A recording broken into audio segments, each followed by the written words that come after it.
Bonjour à tous, donc je vais vous présenter l'outil des palettes végétales qu'on a développé sur le site web du Conservatoire botanique national du Massif central. Euh, donc ces palettes, ça s'inscrit dans le cadre du développement de la marque végétale locale, mais aussi dans le cadre plus général de la restauration écologique.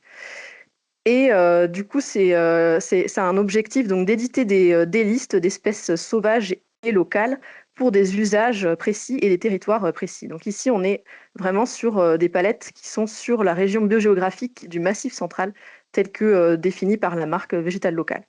Donc c'est un projet qui a débuté en 2023 et qui est du coup financé par la région Auvergne-Rhône-Alpes et l'Office français de la biodiversité. Alors en 2023, on a commencé par d'abord éditer une liste globale sur l'ensemble du Massif central des espèces du coup indigènes qui sont présentes sur l'ensemble de la région biogéographique du Massif central. Donc cette région, je vous la montre juste ici pour avoir une petite idée, elle est découpée en unités naturelles qui sont du coup également des territoires, un découpage qui est également défini par la marque végétale locale. Et du coup, nous avons édité une liste et on a pu aussi donner une entrée unité naturelle pour avoir un nombre de mailles de présence par espèce et par unité naturelle pour pouvoir définir si l'espèce est suffisamment commune sur chaque unité. Donc on a bien une entrée à la unité naturelle dans ce travail. Alors, avant de partir vraiment dans le vif du sujet, on propose un petit point sur les étapes clés d'un projet de revégétalisation, donc un projet de restauration écologique dans le cadre duquel on va impliquer une végétalisation. Et ces étapes clés, on les a détaillées ici. Donc, si vous cliquez là, vous avez l'ensemble des étapes clés. Donc, on en a défini 7. D'abord, on propose un petit point sémantique sur les différents termes, donc restauration écologique, restauration des écosystèmes, revégétalisation ou végétalisation, sachant qu'ici, on choisit le terme de végétalisation pour souligner vraiment l'action de végétalisation dans le cadre desquels on va vraiment définir des végétaux sauvages et locaux pour ces types de projets. Ensuite, donc la première étape, c'est de bien définir son projet et ses objectifs. Et ici, on propose quelques exemples de projets, donc par exemple une restauration d'habitat et quelques exemples d'objectifs. Donc l'idée, c'est vraiment de vous aider à définir clairement vos propres objectifs. Ensuite, en deuxième étape, on propose d'analyser le contexte écologique du site sur lequel vous avez un projet de restauration. Et cette analyse va vraiment nous permettre d'apporter des bonnes décisions pour la suite. Ensuite, une fois cette analyse faite, on va essayer de se poser la question de l'approche restaurative. Est-ce qu'on peut avoir recours à une approche active ou passive, donc en fonction du contexte écologique du site. Donc là, on propose également quelques situations pour savoir si végétaliser, c'est la bonne solution, parce que dans certains cas, en fait, la nature sait très bien faire toute seule, et une régénération spontanée peut très bien être adoptée en fonction du site. Donc, si c'est le cas, eh bien, on propose d'en rester en fait à cette étape, ou alors d'avoir recours à des techniques pour gérer l'espace, mais sans avoir forcément besoin de végétaliser, de semer ou de planter. En revanche, s'il y a un risque d'installation d'espèces exotiques envahissantes, ou s'il y a des besoins d'améliorer rapidement, de stabiliser le sol ou de retrouver une fonctionnalité écologique, on va être sans doute amené à végétaliser. Donc là, la suite des étapes s'applique. Quatrième étape, c'est définir les itinéraires techniques. Donc, lorsqu'on a décidé de semer ou de planter, on va semer, planter, mais quoi, comment, des herbacées, des ligneux, des récoltes issues de mélanges, un épandage de foin ou des plantations. En fait, là, on va vous proposer quelques petits comparatifs donc pour les semis. Donc les semis, que ce soit des graines issues de récoltes en mélange ou des graines de plantes herbacées issues d'un mélange végétal local, on préconise quand même voilà, des espèces sauvages et locales, que ce soit encadrées par la marque ou issues de récoltes de foin. Et on propose quelques petits comparatifs de ces différentes techniques ici. Pareil, on fait la même chose pour les plantations. Alors sachant que on a encore besoin de vos retours d'expérience pour affiner. Et là, il s'agit vraiment d'avoir un ordre d'idée, mais voilà, peut-être que vos retours d'expérience seraient aussi peut-être différents sur ces approches et on est tout à fait à l'écoute. Ça, ce sont comment dire, un travail qui a été fait avec nos partenaires, avec tous les partenaires avec qui on travaille sur des projets expérimentaux à partir de végétaux sauvages et locaux. Ensuite, là, on propose un petit focus sur les transferts de foin et les récoltes en mélange, issus d'un guide qui a été fait dans les Pyrénées, donc qui s'adapte bien pour le contexte en milieu montagnard, mais qui serait quand même à réévaluer en contexte de plaine. Donc ici, c'est voilà, des tableaux qui présentent l'intérêt des récoltes en mélange avec une brosseuse ou avec une moissonneuse ou par la technique du foin vert. La 5e étape, c'est comment préparer son sol, planifier les semis, la plantation et prévoir aussi l'entretien et la gestion une fois que le projet est réalisé. Et une fois qu'on a défini tout ça, donc là, pareil, on propose aussi un petit tableau qui résume un peu les différentes actions, quand intervenir, à quelle densité de semis, enfin voilà, des éléments très techniques. Pareil, qui sont aussi, il ne s'agit pas de faire un copier-coller de ce tableau pour toutes vos situations, mais vraiment bien de les réfléchir ce sont voilà, des indices, des indicateurs, mais qu'il va falloir adapter en fonction de votre projet et des contextes. Donc ensuite, à cette étape, vous pouvez faire une première budgétisation, évaluer le temps de travail, etc. Mais peut-être que vous allez devoir revenir à l'étape 3 si jamais le projet voilà, dépasse le budget que vous aviez prévu, par exemple. Et enfin, on arrive à la liste d'espèces. Donc là où ce que je vais vous montrer ensuite sur les palettes végétales va pouvoir s'appliquer en fonction de ce que vous avez pu définir au début, donc vos objectifs et le contexte écologique du site, etc. On va pouvoir définir une liste d'espèces adaptée à votre projet. Donc c'est là où on va pouvoir accéder aux palettes végétales. Et quand même, on souligne qu'il y a une dernière étape qui est vraiment l'analyse de la réussite du projet. Donc une étape qui est cruciale pour s'assurer que notre projet a pu fonctionner. Donc on fait un petit point là-dessus et on donne également des liens vers une boîte à outils. Alors ici, donc, on va aller se rendre sur les palettes végétales, puisqu'on a défini qu'on allait avoir recours à une plantation ou un semis. Donc on revient sur la page de départ. Donc on a pu détailler du coup des palettes par usage.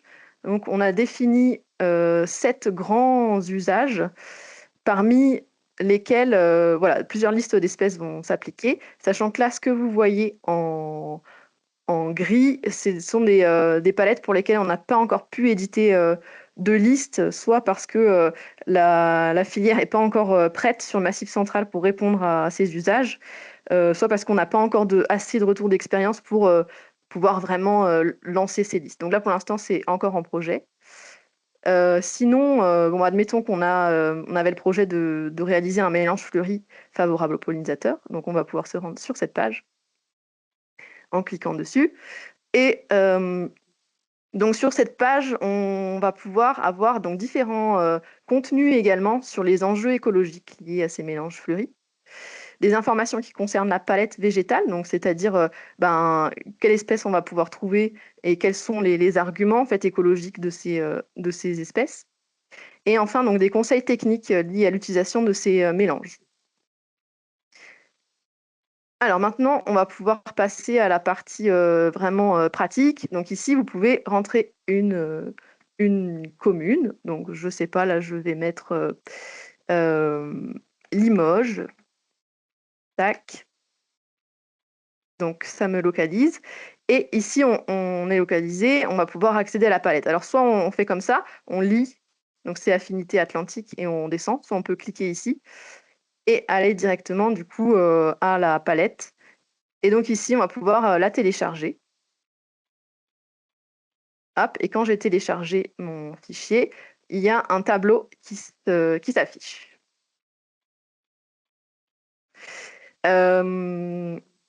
Donc ici, on a donc une liste d'espèces avec, premièrement, donc les noms en latin. Ensuite, on a l'information si l'espèce est marquée végétale locale ou non.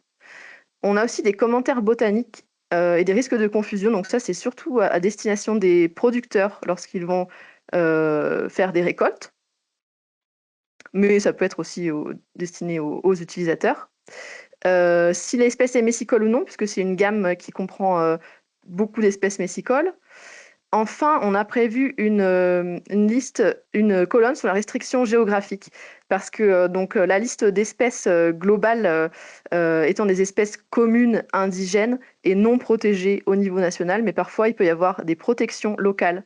Donc des protections que ce soit sur des départements ou des régions, mais sur une partie euh, qui est marginale de la zone Massif central. Mais ça, du coup, je vous invite vraiment à veiller à ne pas, par exemple, commercialiser vos plants dans des régions où il y aurait une protection ou ne pas récolter sur ces régions. Sachant que là, on est sur l'unité affinité atlantique, il n'y aura pas de protection sur cette unité naturelle-là. Ensuite, on a apporté on a fait des sous-gammes en fait, avec une gamme principale qui consiste avec des espèces assez simples de production, d'utilisation, et une gamme un peu plus complexe qu'on appelait complément pour jardinier averti, parce que soit plus complexe de production ou plus complexe dans les mélanges, mais pour apporter quand même de la diversité. Ensuite, toute une série de données seront disponibles, donc la famille botanique, le nom français, une description, des éléments sur l'écologie, euh, des usages et des intérêts pour les pollinisateurs, les types d'inflorescence, la pollinisation, les couleurs de la fleur. Également, issu de la base de données Nouvelle-Aquitaine, des commentaires sur euh, les pollinisateurs plutôt orientés sur les abeilles sauvages, l'habitat, Eunice, également dans lequel on trouve l'espèce, son habitat optimal, c'est deux manières de lire l'habitat, et enfin des critères écologiques pour pouvoir filtrer ensuite selon si vous voulez des espèces plutôt adaptées au soleil, mi-ombre, etc. Des éléments sur la température, donc plutôt l'étage altitudinal auquel votre projet se situe, l'humidité du sol, la réaction du sol, c'est-à-dire le pH, est-ce qu'il est acide, neutre ou basique, le niveau trophique, si le sol est riche en matière organique ou pauvre, la texture du sol, si on est plutôt sur des sables, des argiles, des limons. Enfin, d'autres informations telles que le type biologique de l'espèce, sa strate végétale, sa répartition, ses mois de floraison. S'il y a un problème des pollens allergisants, la taille de l'espèce, sa longévité, et enfin s'il y a une éventuelle toxicité. Donc voilà, l'idée de ce tableau, c'était vraiment d'être très complet pour vous permettre à la fois d'éditer des fiches, d'avoir le maximum d'informations possibles en fait par espèce, que ce soit pour les producteurs pour aider à la récolte des espèces, ou les utilisateurs et les prescripteurs pour choisir les bonnes espèces, et aussi avoir des contenus d'informations sur chaque espèce. Donc voilà, pour le contenu vraiment de ces palettes. Je reviens en arrière sur la page palette. Et en bas, du coup, on a un petit recueil de ressources techniques pour approfondir sur chaque usage. Voilà, d'autres guides, des liens vers des ressources techniques. Alors, si je reviens encore en arrière sur la page sur les palettes, la page source, donc vous avez les différents usages que j'ai dit. Il va y avoir juste quelques colonnes qui peuvent changer. Par exemple, sur les pollinisateurs, on ne les aura pas forcément pour je veux dire, la colonne messicole, on ne l'aura pas pour la palette haie champêtre. Par exemple, voilà, il n'y aura que quelques différences, mais globalement, on a toutes ces informations-là par palette. Et ensuite, vous avez tout en bas de la page la possibilité également de télécharger la liste complète. Donc dans cette liste complète-là, vous aurez l'ensemble, c'est-à-dire l'ensemble des espèces qu'on a utilisées dans le cadre de ces palettes, pour l'ensemble des usages et l'ensemble des unités naturelles. Donc ici, vous pouvez filtrer vous-même par unité naturelle ici, et filtrer vous-même par l'usage ici. Sachant que il y aura également toutes les informations que je vous ai présentées tout à l'heure qui sont en chaîne après. Donc il y a exactement les mêmes informations et ici ça regroupe vraiment l'ensemble des listes. Voilà. Ah oui, j'ai juste pas montré que dans ce tableau, on a donc ce tableau qui est vraiment complet. On a donc le territoire d'études sur lequel est fait ce travail et une petite liste où on a travaillé en lien avec les producteurs sur quelques espèces qui sont vraiment qu'on peut préconiser sur la zone la plus méridionale du Massif central, sachant que ça ne sera pas des espèces qui seront marquées végétales locales, mais qu'on préconise parce que suffisamment communes sur ces zones. Et voilà, dans le cadre d'une utilisation vraiment sur le sud du Massif central. Il y a une petite exception, on a fait une exception sur deux espèces qui sont archéophytes mais utilisées dans les haies suite à du coup aux discussions qu'on a pu avoir avec les producteurs pour le châtaignier et le noyer qu'on a gardé mais en précisant bien qu'elles ne pourront pas être marquées végétales locales. Cependant, une récolte en milieu naturel est possible pour ces espèces. Et voilà, donc je crois que j'ai terminé pour la présentation de l'outil. Et ben du coup, maintenant, je vous laisse intervenir si vous voulez poser des questions. J'espère que vous avez pu voir tout ce que j'ai montré et entendre tout ce que j'ai dit. Eh bien, je vous laisse la parole maintenant.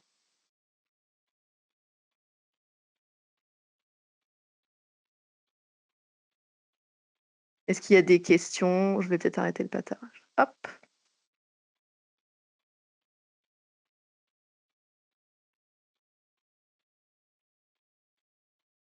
J'avais une question, Oui. Axel. J'ai pas retrouvé.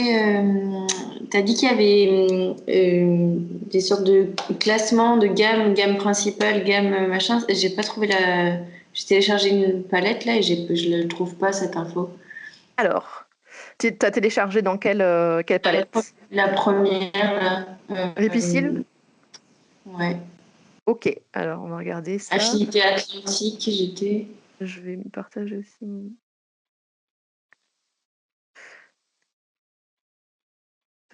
Alors, donc affinité atlantique.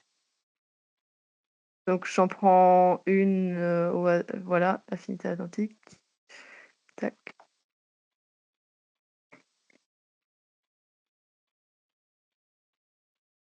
Voilà, en fait ça c'est oui, c'est vrai que j'ai pas dit pour chaque usage, on n'a pas Ah, c'est pas forcément. totalement. Ok. Oui, c'est que là pour celle-là, on a fait quand même une distinction sur la colonne G pour les ripisylves et les élophytes. Donc on a bien Ok. distingué arbres et arbustes de ripisylves de élophytes herbacées. Ok, oui, donc en fonction de la palette, c'est pas tout à fait, enfin c'est dans cette colonne-là, mais c'est pas tout à fait les mêmes infos. Oui, c'est ça. Là, on n'a pas, ça n'avait pas forcément d'objet en fait de faire cette distinction pour cette gamme. Du coup, on l'a pas fait ici. Ok, merci. Est-ce qu'il y a d'autres questions?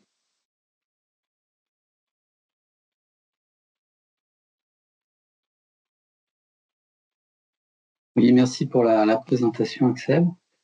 Et je trouve que l'outil est super intéressant. Est-ce que parmi le choix qu'on a sur toutes les espèces,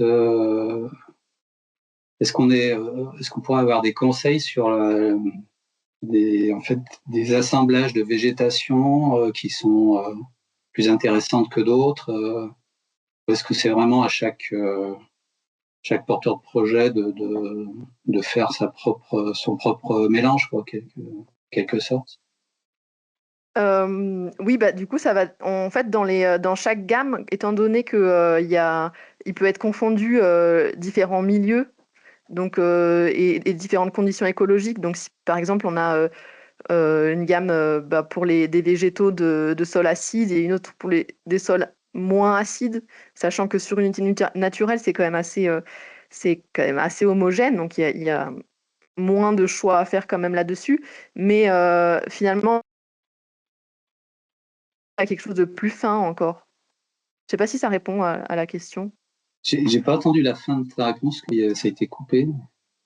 Ah, je disais que en fonction des critères écologiques qu'on peut filtrer, comme j'avais montré sur Oui, les différentes colonnes, on peut aller plus finement en fait sur le pH, l'humidité du sol, mm, et ça va également en fait déjà bien restreindre la liste en fait. d'accord.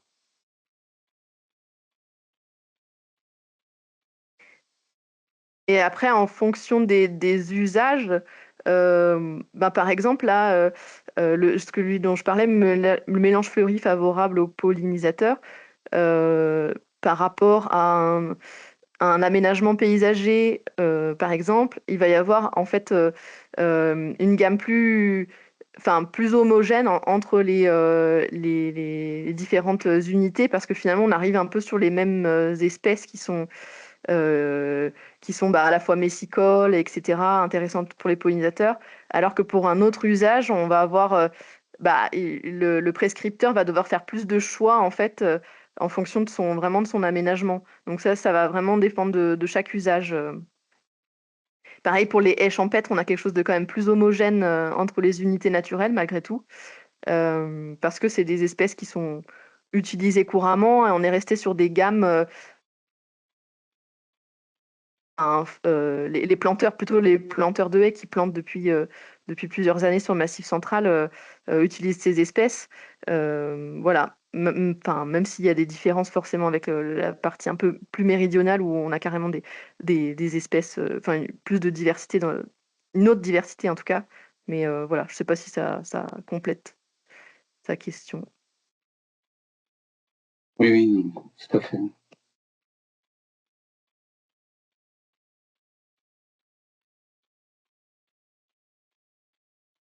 Est-ce qu'il y a d'autres questions? Moi, je Et, pense. alors, moi, j'ai encore une question. Pardon. Ouais. Euh, ces espèces, elles sont disponibles sous végétal local, Ah oui, c'est vrai que ça, on secrétariat l'a de la mis en production. tout début. On l'a bien mis en tout début de la page, que ça ne se dispense pas du tout d'un dialogue avec les producteurs. Donc, bien qu'on ait conçu ensemble, on a fait beaucoup de groupes de travail avec eux, en fait, tous les végétaux sont pas forcément disponibles. Donc, et ne font pas forcément encore l'objet de la marque végétale locale. Donc, c'est deux choses Mm. différentes. Donc, on a beau avoir une jolie liste, il faut vraiment dialoguer avec les producteurs. On insiste bien là-dessus. Mais après, la production, effectivement, reste encore peut-être à construire, à développer. Oui, oui, il y a beaucoup d'espèces. Et justement, c'est aussi pour ça qu'on a fait une gamme euh, herbacée. On l'a fait aussi pour les ligneux. Mais pour bien dire que ça, c'est une gamme jardinier averti parce que certaines espèces, elles sont difficiles à produire. Donc, les pépinières en ont assez peu.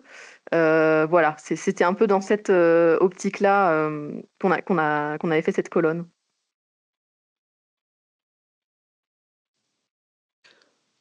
Je peux parler? Je peux prendre la parole? Oui, bien sûr.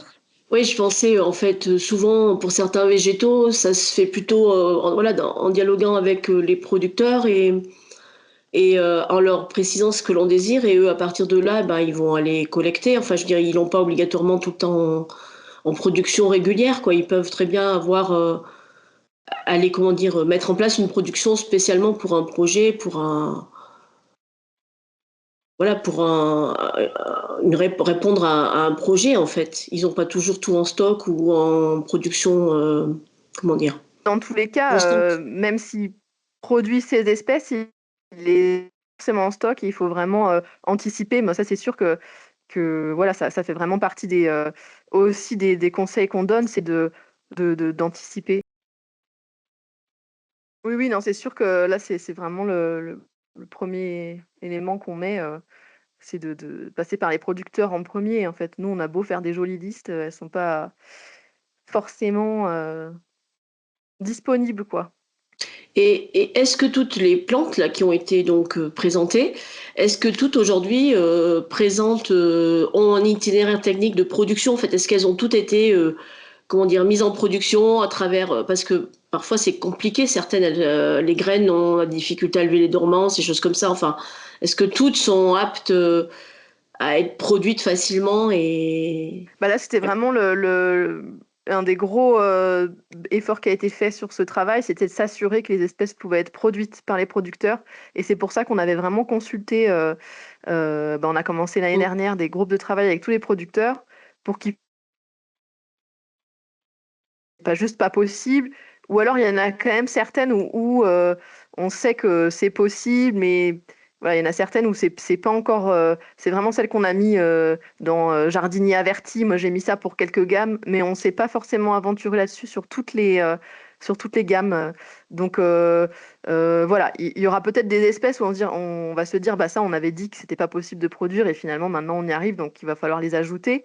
Ou alors inversement, on avait pressenti que des espèces pouvaient être cultivées parce que les producteurs avaient des retours dessus et qu'après, ben, finalement, on se rend compte que non. Voilà, il va y avoir des ajustements en fait vraiment là-dessus. Mais globalement, l'idée, c'était quand même de mettre des espèces qui étaient potentiellement euh, productibles ou en fait aussi récoltables parce qu'il y a ça aussi, l'aspect récolte aussi qui entre en jeu. Camille, ouais. Oui, bonjour, pardon, le temps d'activer le micro. Moi, j'avais une petite question. Merci beaucoup du coup pour cet outil qui a l'air vraiment très intéressant, en tout cas pour les concepteurs. Et je me posais la question, est-ce que vous savez s'il existe des aides ou des sortes de subventions pour les collectivités qui justement feraient le choix de ces palettes ou voilà euh, de cet engagement en tout cas écologique dans leurs aménagements pour justement les inciter à ça ou les aider? Eh bien, bah, jusque-là, il y en avait, mais je sais pas trop enfin, il y avait des possibilités de subventions avec la région jusque-là, mais voilà, actuellement, je ne sais pas trop où on en est là-dessus. Je ne sais pas si Alain, tu veux parler là-dessus. Peut-être que tu seras plus au courant que moi. Oui, oui. Alors, non, actuellement, oui, alors, il y avait un dispositif pour aider justement à la fois au développement de la filière et puis éventuellement aussi à faire des travaux en utilisant effectivement des végétaux certifiés. Bon, après, c'était juste une aide à la différence de prix, hein, c'était pas non plus une aide. Bon, ce dispositif là, il est fermé là après 5 ans pour l'instant. Je sais pas s'il y aura une suite. Après, ce qui se passe quand même maintenant, c'est dans plus en plus de cahiers des charges, ben, on instaure soit l'obligation ou quand même la préférence d'utilisation végétale locale pour tout ce qui est restauration écologique et même végétalisation autre. Hein. Donc c'est quelque chose qui va avoir tendance quand même à se généraliser. Donc ça sera plus finalement une incitation par obligation ou forte recommandation, on va dire. Quoi. Donc, parce qu'on sait que pour l'instant, c'est pas possible de tout faire en végétal local, mais bon, de plus en plus, on demande est-ce qu'il y a un pourcentage, par exemple, dans les plantations de haies, par exemple, un pourcentage minimum. Très bien, merci à vous.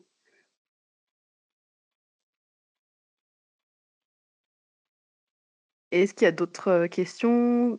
Je ne sais pas si les producteurs, vous avez pu regarder si ça convient aussi à vos attentes, vous qui avez participé au groupe de travail. Jules, par exemple, je ne sais pas si tu as pu regarder un peu.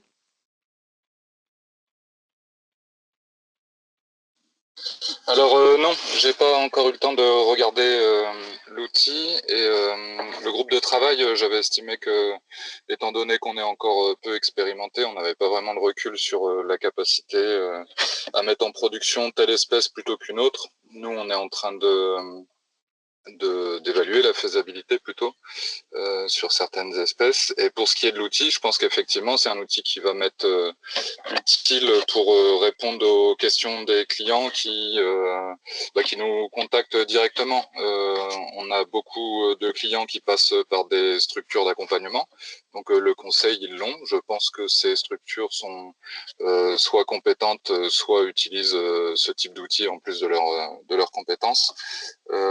Mais pour les clients qui font la démarche individuelle de se tourner vers nous, ça nous permettra de répondre correctement à leurs questions.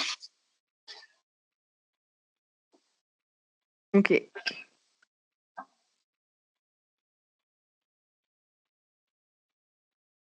Et Bleuhen, je ne sais pas de ton côté si tu as pu regarder aussi un peu et si ça correspond aussi à vos attentes côté plutôt prescripteur.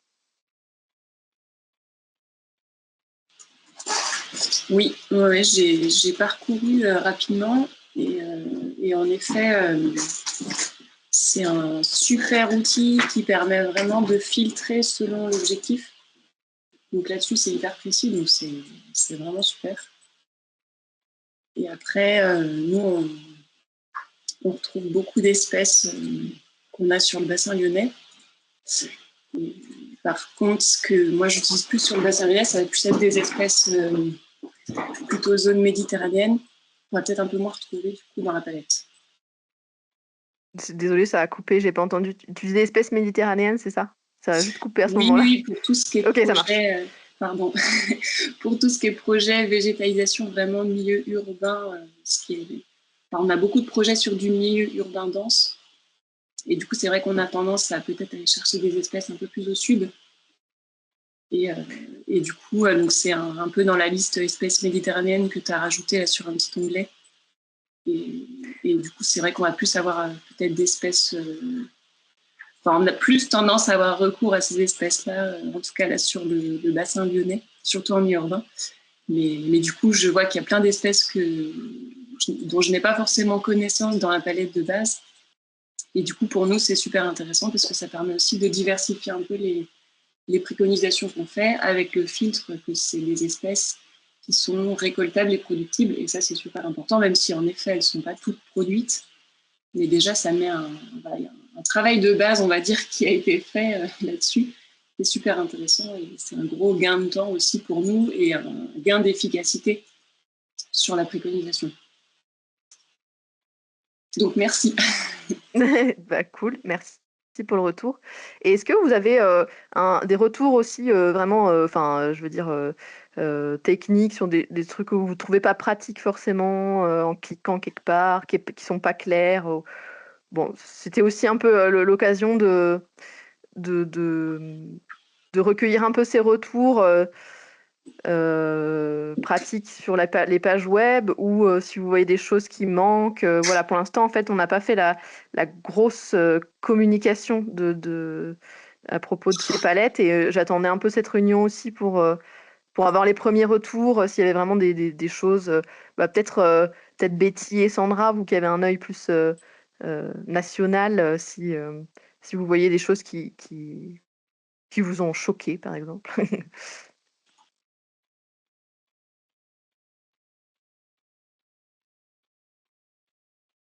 Je ne sais pas si Betty ou Sandra m'entendent. Ah, on t'entend pas. Ah oui, désolée. Alors Sandra, elle n'a pas de micro. Oui. Et Betty, voilà, c'est bon, on t'entend. Oui, c'est bon. Pardon, j'avais double coupé mon micro. Oui, non, pas choqué non plus. Je trouve l'outil vraiment complet. Et, en tout cas, on aura plaisir à orienter les gens vers cet outil quand on aura des demandes. Je pense que c'est vraiment un bel outil qui permet de bien s'orienter. Donc, en tout cas.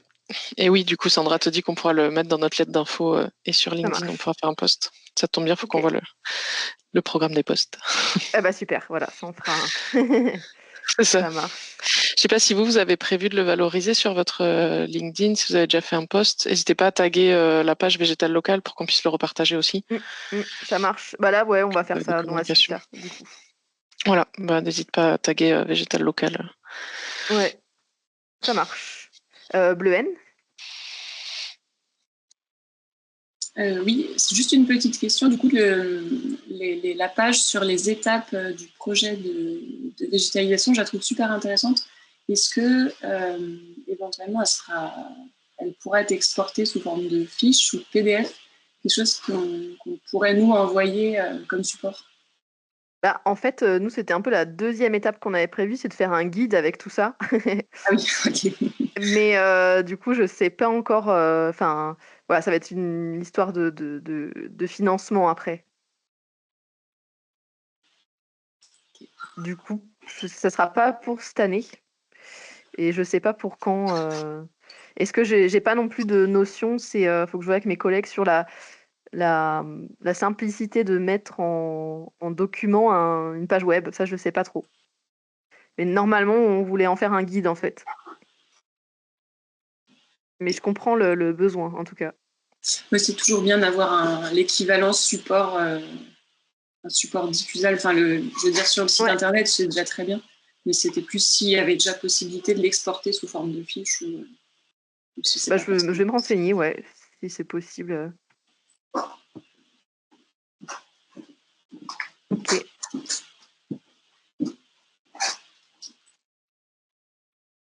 Oui, moi je pense que je vais Pardon, ouais. Pardon, excuse-moi. Ouais, je pense que je vais le valoriser en interne aussi, auprès de mes collègues, notamment de services qui s'occupent des sites Natura 2000 et des réserves.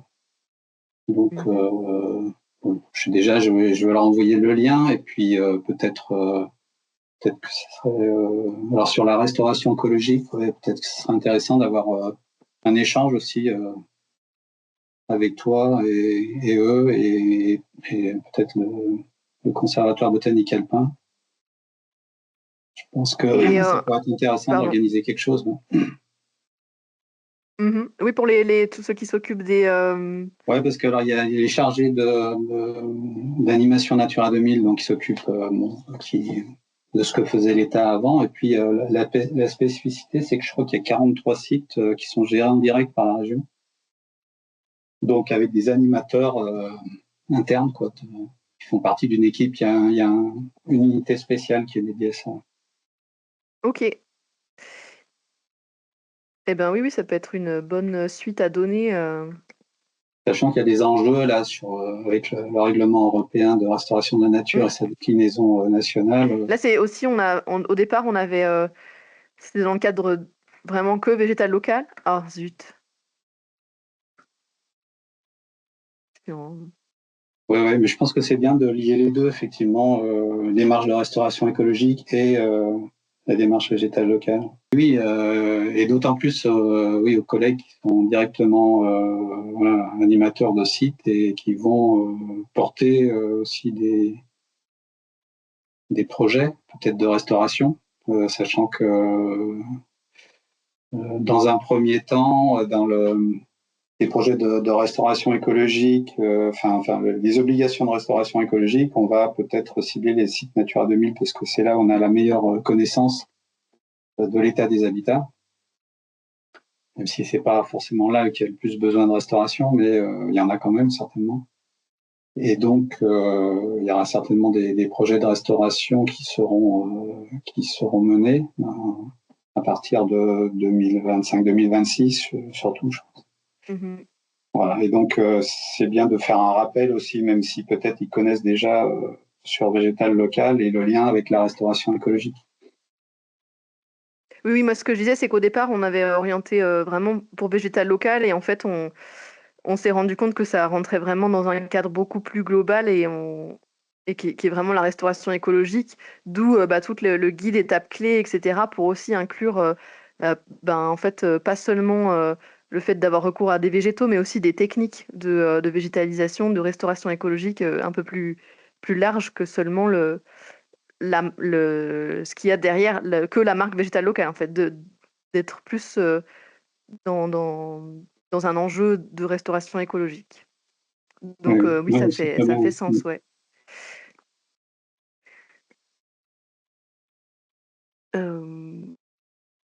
Ça me faisait penser à quelque chose. Ah oui, ce que j'ai pas dit tout de suite dans la présentation, c'est que donc en fait les deux pages pour lesquelles on n'a pas encore édité de liste, Pour les forêts, ça reste encore un sujet un peu sensible, notamment avec les réglementations sur les plans forestiers, etc. Et la filière plutôt vraiment bois, forêt, etc.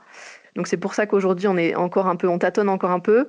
Et la prairie, c'est pour restaurer des prairies, en fait, c'est que plus ça va et plus on se rend compte il faut pas forcément éditer une liste d'espèces, mais plutôt des types d'habitats pour vraiment inciter à faire de la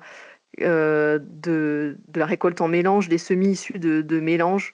Et donc ça, c'est un peu une réflexion qui est en cours. Ça sera peut-être pas forcément une liste d'espèces comme les autres gammes, mais plutôt une liste d'habitats. Donc ça, c'est quelque chose avec lequel on avait réfléchi avec le CEN pour pas, en fait,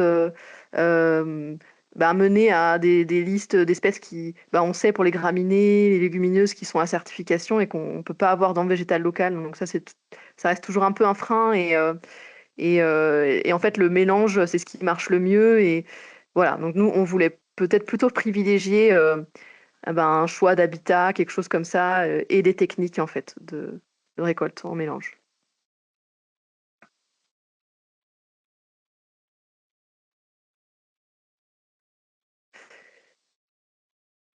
Bon, je ne sais pas s'il y a d'autres, si vous avez d'autres questionnements par rapport à l'outil. Après, n'hésitez pas, hein, vous en servir et me faire des retours, voilà, sur s'il y a des choses, des problèmes, je ne sais pas. Ou des besoins de compléments. Enfin, je pense que c'est quand même pas mal complet niveau information, en tout cas. On a pas mal compilé d'informations, mais voilà. Et puis pareil, hein, les usages, on avait aussi peut-être l'idée de faire un usage plutôt sur les voiries, parce que c'est une des demandes aussi qu'on a beaucoup. Là, par exemple, il y a la région, les départements, la DIR, Massif Central, qui vont de plus en plus vers de la végétalisation de leur bord de route.